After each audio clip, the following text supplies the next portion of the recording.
What we're going to be taking a look at are the problems within the nation itself that are beginning to emerge with this government under the Articles of Confederation in the 1780s.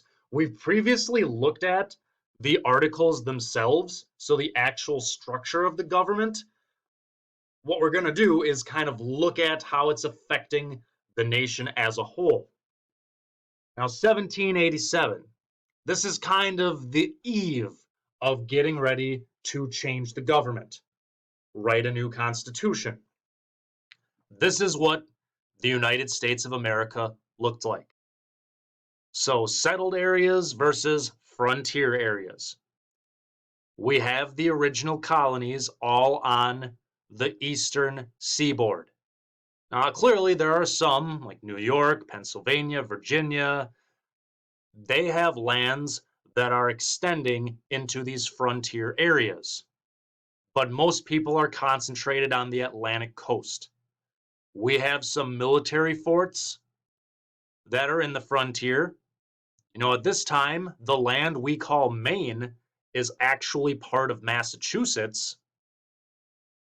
The Northwest Territory can be seen here. So there's the Ohio River, Mississippi River, and the Great Lakes, which form the border. Remember that north of the Ohio River, east of the Mississippi, these lands cannot have slavery.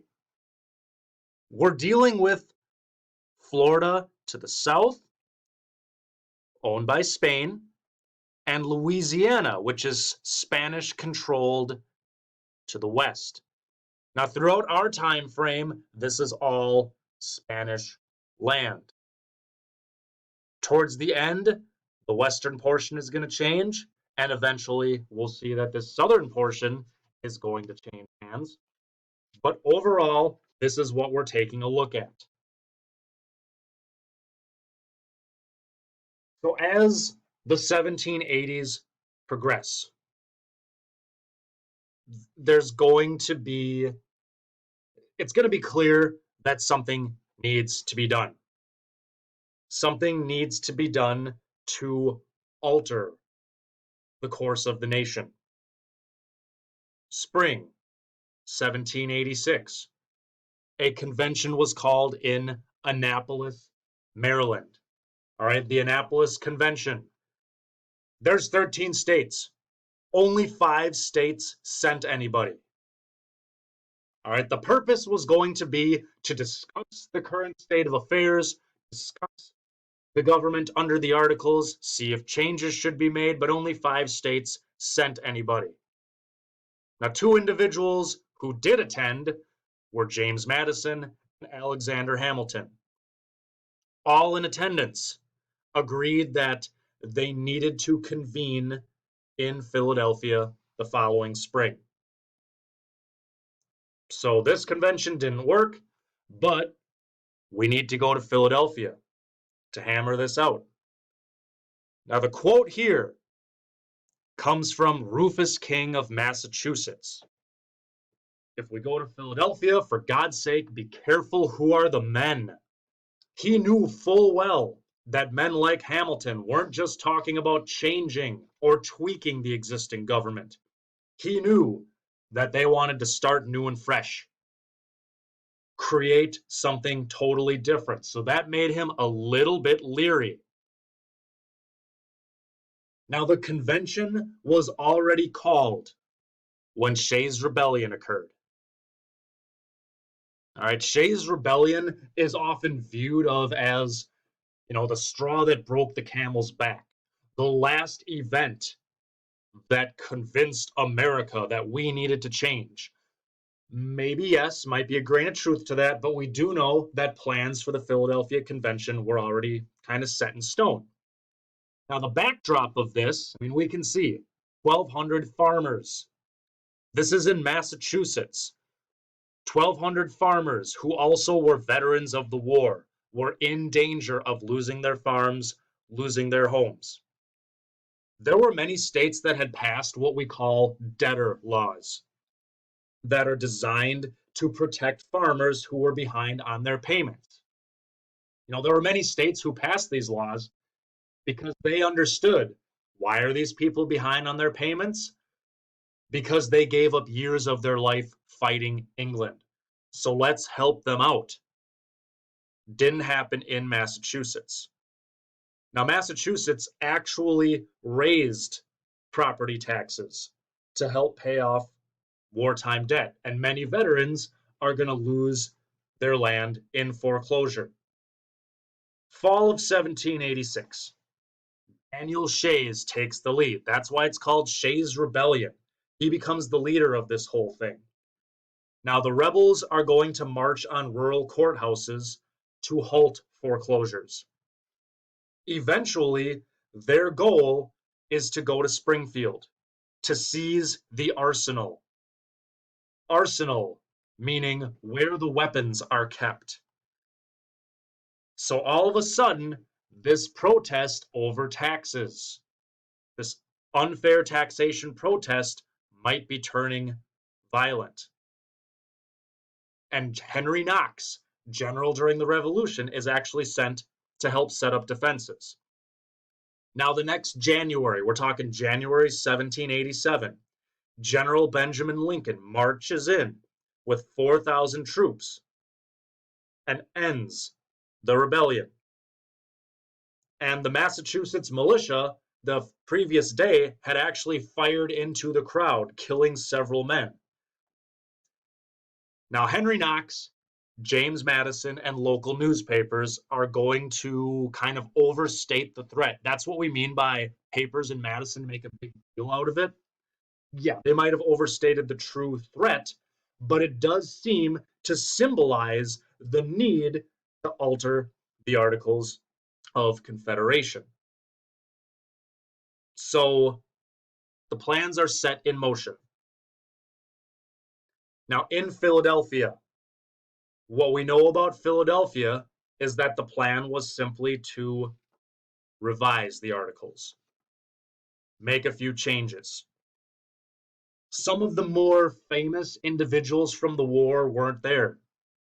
John Adams and Thomas Jefferson were out of the country and they were not at the convention. Adams was in favor of a new constitution. He was totally in favor of it.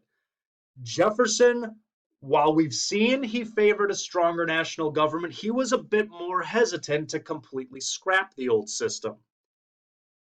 George Washington is sometimes called the indispensable man. Indispensable man, because he needed to be there to legitimize it. He kind of shuffled his feet on whether or not he would actually attend, because he had famously resigned as general following the war and he legitimately wanted to stay retired.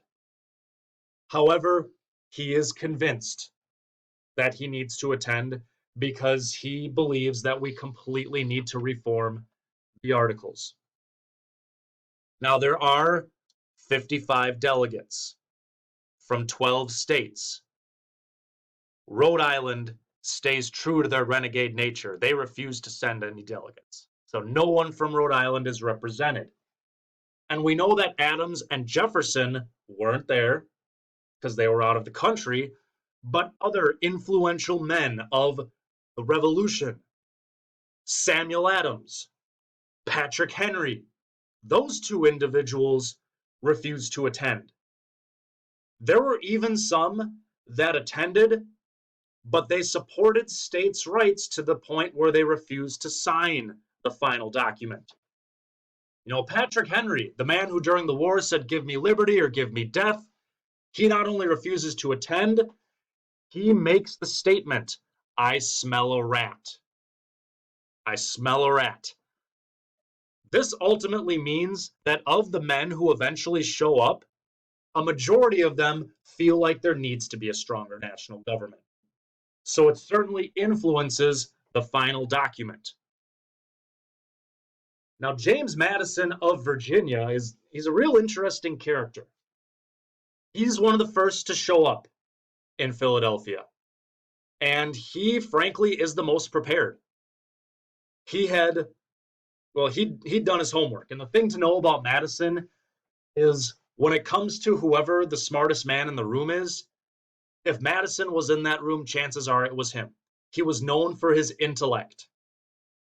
He originally wanted to be a minister, but he had a weak speaking voice, so he turned to his mind. He read about different types of governments that had survived and failed throughout the centuries. That contributes to his clear plan.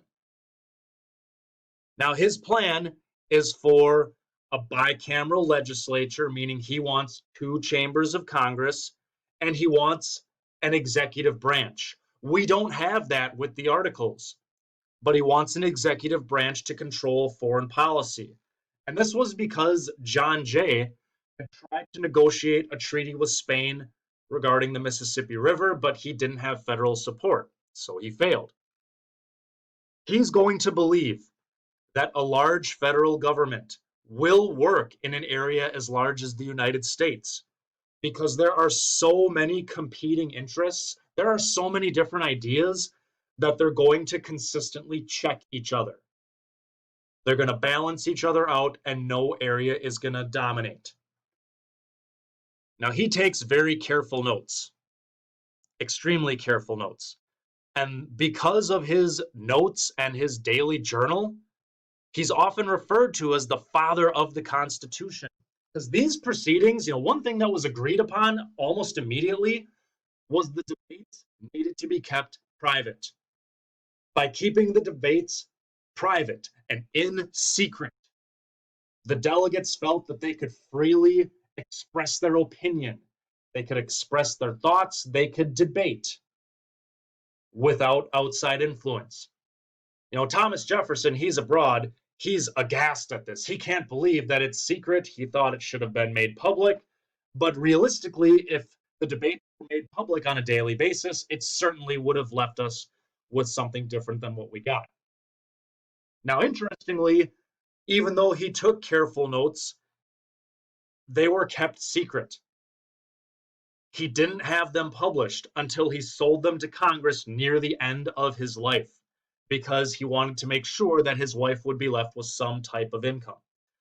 Now, he thought that he could get Congress to pay $100,000 for them. They only paid about $30,000 for the first 3 volumes. But they certainly are a critical piece of American history, informing us of the debates and different opinions that were present as these 55 delegates hammered out compromises on what our new national government should look like.